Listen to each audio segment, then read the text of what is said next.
तो आजम खान साहब ये बताइए कि देखिए राजनीतिक प्रतिद्वंदिता, राजनीतिक द्वेष, मतलब ये तमाम जो बातें पॉलिटिकल सर्कल में कही जाती हैं, ये हर दौर में रही है।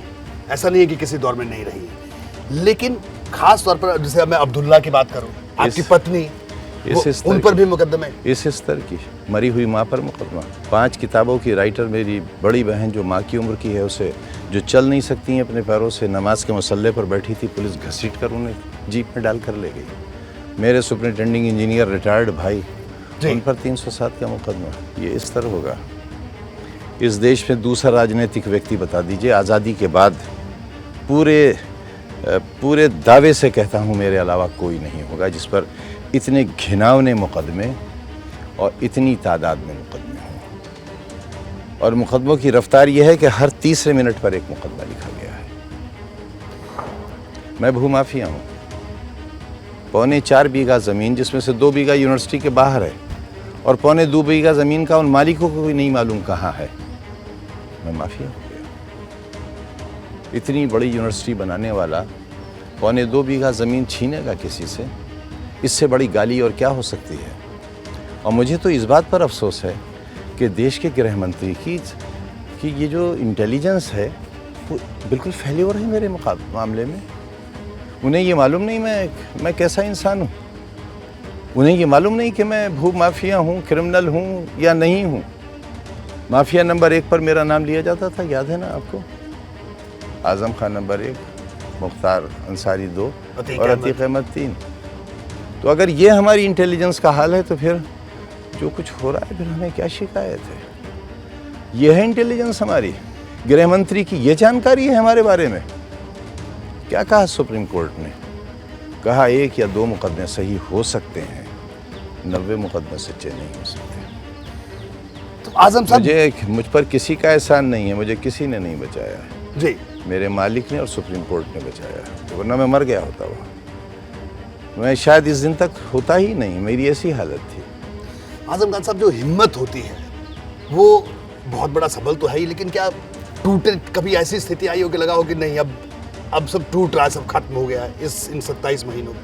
देखिए, मैं कोई टूटा हुआ जाम तो था नहीं। नाहक टुकड़े चुन चुन कर दामन में समोए बैठे हो, शीशे का मसीहा कोई नहीं, क्या आस लगाए बैठे हो। मैं शीशे का जाम नहीं था जो टूट जाता। मैं मुकम्मल इंसान था और मेरे दामन पे कोई दाग नहीं था, आज भी नहीं है अल्हम्दुलिल्लाह।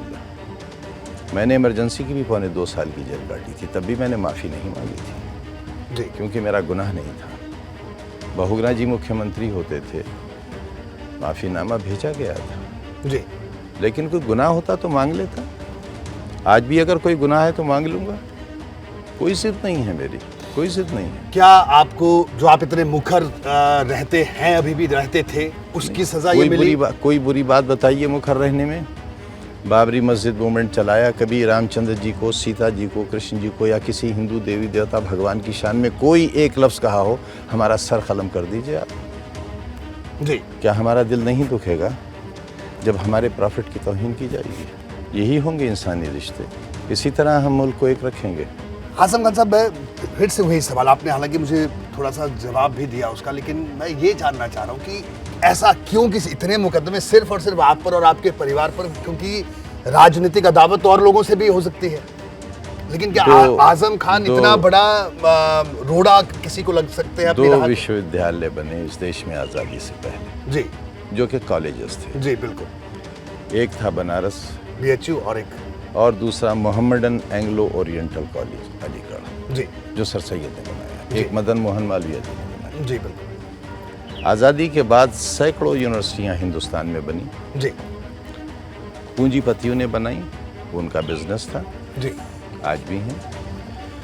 लेकिन दामन फैलाकर, प्याला ले जाकर, भीख मांगकर, रोकर, जी, मैंने चंदा मांगकर विश्वविद्यालय बनाया, जो आज़ादी के बाद पहला विश्वविद्यालय और शायद आखिरी है अब तक का। जी, और विश्वविद्यालय भी बहुत शानदार बनाया है, आप देखेंगे आपका दिल खुश होगा। जी बिल्कुल। मैंने जो स्कूल बनाए हैं, यहाँ सेंट मैरीज, मोदी और सेंट पॉल के बच्चे टॉप नहीं करते हैं। मेरा 20 रुपए की फीस का बच्चा टॉप करता है, हर बच्ची टॉप करती है। सर सैयद ने जो यूनिवर्सिटी बनाई थी या जिसका इरादा उनका था, वो उनकी ज़िंदगी में पूरा नहीं हुआ। जी। उनके इंतकाल के तकरीबन 24 बरस बाद ब्रिटिश गवर्नमेंट ने माउंटेन एंग्लो ओरिएंटल कॉलेज को यूनिवर्सिटी बनाया। जी। बनारस हिंदू यूनिवर्सिटी को ब्रिटिश गवर्नमेंट ने यूनिवर्सिटी बनाया। जी। आज़ाद हिंदुस्तान में नहीं हुआ ये काम। दोनों यूनिवर्सिटीज़ ब्रिटिश गवर्नमेंट ने बनाई, जो ज़ाती लोगों ने तैयार की थी। जी। मदन मोहन मालवीय जी को जो ज़मीन मिली थी वो राजा साहब ने दी थी। जी बिल्कुल। सर सैयद अहमद खां को जो ज़मीन मिली थी वो नवाब छतारी ने दी थी। जी। लेकिन मैंने जो ज़मीन ख़रीदी है उसके एक एक इंच का पैसा भरपूर दिया है और चेक से दिया है, ड्राफ्ट से दिया है। उसके बाद भी मैं गुनहगार हूँ। 4.25 बीघा, जिसमें सिर्फ 2 बीघा बचता है, 2.25 बीघा दीवार के बाहर है, उसके लिए मैं माफिया कहलाया गया। है ये न्याय मेरे साथ? ये न्याय है? ये है गुनाह दरअसल मेरा।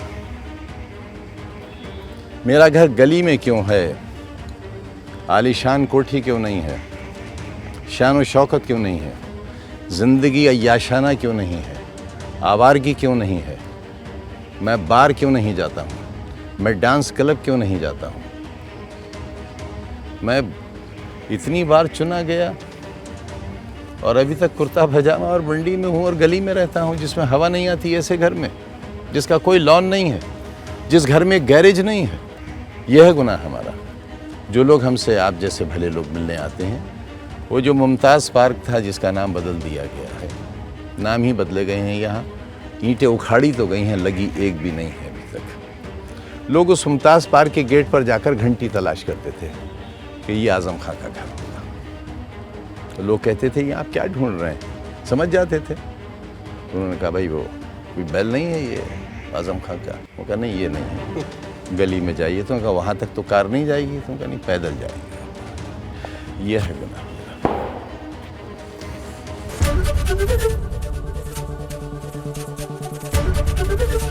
एबीपी गंगा, खबर आपकी, जुबान आपकी।